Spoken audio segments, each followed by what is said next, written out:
it's Christy. Welcome to day 12 of my 2018 holiday card series. Today I'm going to be making a card using Hello Bluebird's Christmas is Coming, and I am inking up my images with some VersaFine Onyx Black ink and stamping that down since I'm going to be doing some watercoloring with my Zig Clean Color Real Brush markers today.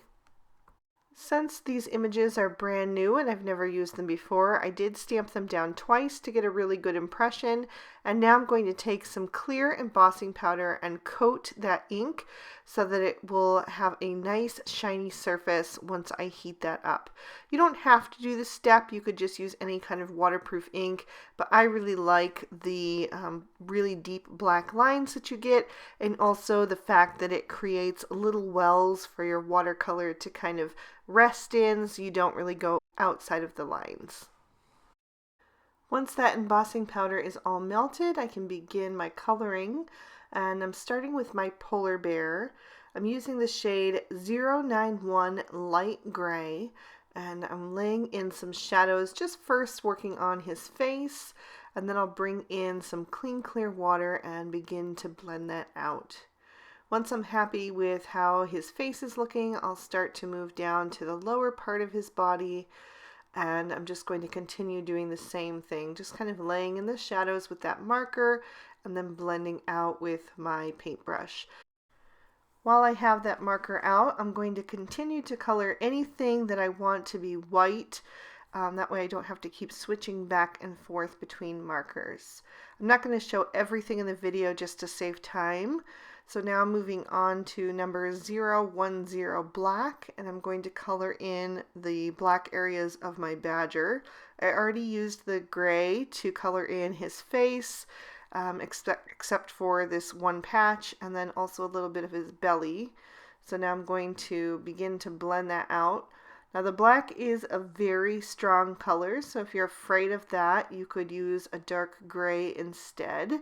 But it's really easy to control. You just want to start in the area where the marker is laid down the heaviest and then pull it into the areas that you want to be lightest. And if you see that it's being a little bit dark still and you want to soften it up, just stop and go ahead and load up your brush with a little bit more water and then blend that out once again so you get some nice soft edges. And by the way, the paintbrushes that I'm using today are the silver black velvet brushes, and I really like these because they have such a fine tip. I had out both a number 2 and number 4 round, but I ended up only using the number 2 for all of these images. For the fox, I'm starting with number 023 Scarlet Red, and this is a little bit bright, so I will come back later and tone it down, but I wanted this to be kind of like the undercoat. So I just added my shadows once again towards the back of his body and on the underside of his limbs and tail, and then I'm blending that out in the same way, just pulling that color from the darker areas into the light. And I skipped over his ears because those are going to be a different color later. And there you can see how that fine detail brush works really well right around those little points of his tail. For the squirrel, I'm starting with number 060 Brown, and with him as well I'm going to use 2 different shades, but I'm starting with this one. And I want to keep his little belly and the front of his face kind of softer, so I'm going to be really careful as I pull that color around to clean my brush off and add a little bit of water when I get to those areas. So I'll kind of pause there, finish off, dip into my water, and then come in with the clean clear water and kind of just soften up the edge of that brown. I also did my tree trunk and my sled in that same color, and now I'm using that to add a little bit more of a realistic tone to my fox. So he's not quite so orangey red. It's going to add a little bit more of that russet orange or russet brown shade to him. So I'm just going right over top of the previous color that has now dried and just adding a little bit of that in and kind of letting that fade off into the color that was underneath, that scarlet red. Then to shade my squirrel, I'm going to use number 062 dark brown, and I'm going to do exactly like I did with my fox. I'm just going to color right over the undercoat and add in a little bit more of a depth to him. Not too much, but just a little bit extra contrast, since that's what I love to see in my coloring. And if you go outside of the lines, it's really easy to clean that up just by adding some clean, clear water and then picking that up with your brush. And again, I'm going to avoid his face and belly since I still want those to remain that lighter shade.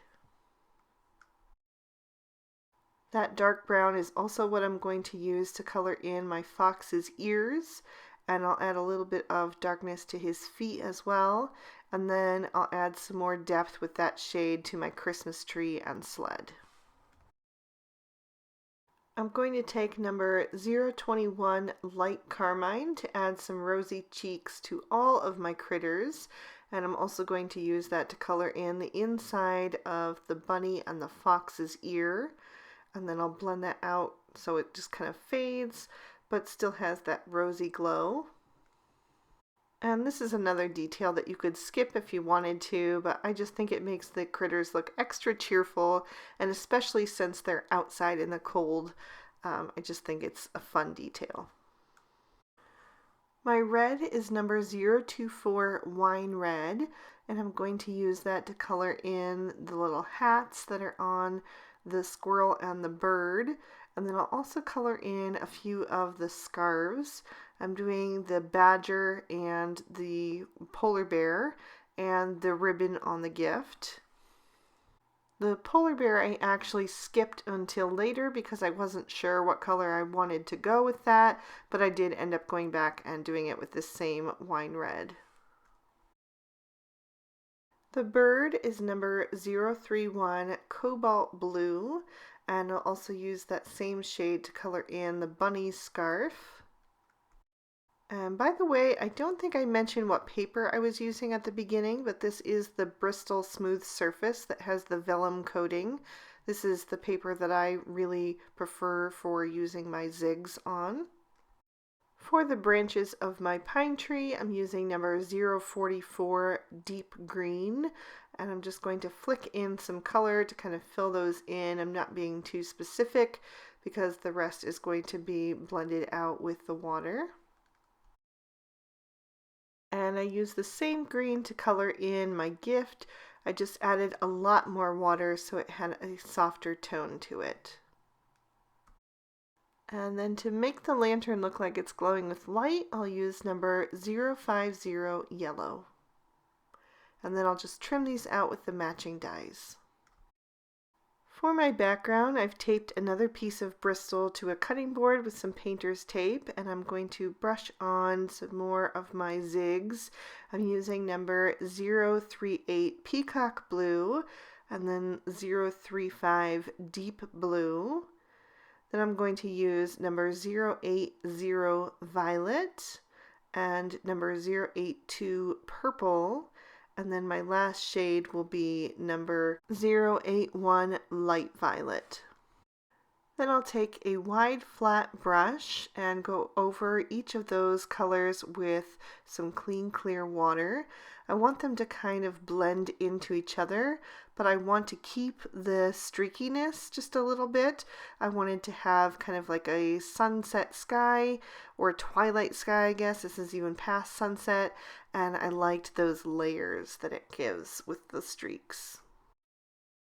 Then I'll bring in my heat tool and dry that a little bit since I don't want to wait too long to assemble my card. But if you gave yourself a little bit more time, you could also let this dry naturally. Then I'll peel off my painter's tape to reveal my background, and I'm going to trim this down with a Lawn Fawn outside in stitch rectangle stackables. I've popped that into my MISTI, and I've heat embossed some snowflakes on the background with white embossing powder, And now I want to add my sentiment using a black ink. So I'm going back to my VersaFine Onyx Black, and then I'll use the clear embossing powder that I used at the beginning to make it nice and shiny and raised so it has the same effect as the images do. I want to add even more snow to the background, so I've covered up my sentiment with a piece of scratch paper, and now I'm taking some Copic opaque white onto a little acrylic block, adding a tiny bit of water to that. I'll mix that up with an old paintbrush and then flick that off the acrylic block all over the background. While that's drying, I'll stamp on the inside of my card. I'm using MFT's Grapesicle cardstock and Lawn Fawn's Juice Box ink to stamp out a sentiment that says, "It's the most wonderful time of the year." I also stamped down a little gift in the bottom right corner, and then I'm adding a little bird that's standing on top of the bow. Because my focal panel got just the slightest bit warped from the heat embossing, I'm going to adhere it to my card base with some score tape rather than liquid glue so that it'll lay down nice and flat. So I'm just going to make sure that that is lined up nice and straight and then press that down into place. Then I've got two snowdrifts that I trimmed out using Lawn Fawn Stitched Hillside Borders. The first one I'm going to adhere flat to the card with some more score tape, and then the second one I'm going to pop up with some Scotch 3M foam tape. And now I can begin to adhere my images. I'm starting with my little fox. Since he has the lantern, I thought he would be perfect out in front. He's kind of leading the way for everyone. And then the polar bear is going to go right behind him. And I'm trying to accent that sentiment with the back of the Christmas tree that he's carrying. Then my squirrel will go somewhere right behind him, and then I have my badger that's pulling the bunny right on the front slope, kind of overlapping. So I used a little bit of liquid glue on the bottom half of them that's overlapping the snowdrift that's already popped up. And then I did have to adjust my squirrel just a tiny bit because I felt like he was being overlapped too much. So I just wanted to make sure that he's standing out, towards the top of the hill where, he's nice and visible, since squirrels are one of my absolute favorites. So I wanted to make sure that you could really see him on the card. And then the little bird I'm going to have flying right out in front. So he's kind of also helping the fox lead the way. As a final embellishment, I'm going to take some Studio Katia iridescent gems, and I'm going to add one to the center of each of the snowflakes. So I just added a dab of the Ranger Multimedia Matte, which is my favorite glue for adhering embellishments. And then I'm going to pick up those tiny little gems with my pick-me-up tool and just set them down in the center of the snowflakes. These little gem mixes include all different sizes, and I'm using some super tiny ones. And that is going to complete our card for today. I hope you guys enjoyed. I just adore these images from Hello Bluebird. So there's a look at the sparkle and shine and another peek at the inside of the card. So I hope you guys enjoyed day 12 of my 2018 holiday card series. If you did, please be sure to give the video a thumbs up, and you can subscribe to my channel if you haven't already. It was my goal to hit 20,000 subscribers by the end of 2018, and I'm so close, so I would really appreciate it. If you want to keep watching, here's 2 videos from day 12 of the previous 2 years of holiday card series, so you can click on either one of those. Thank you again so much for watching. I hope you all have an amazing day. Bye-bye.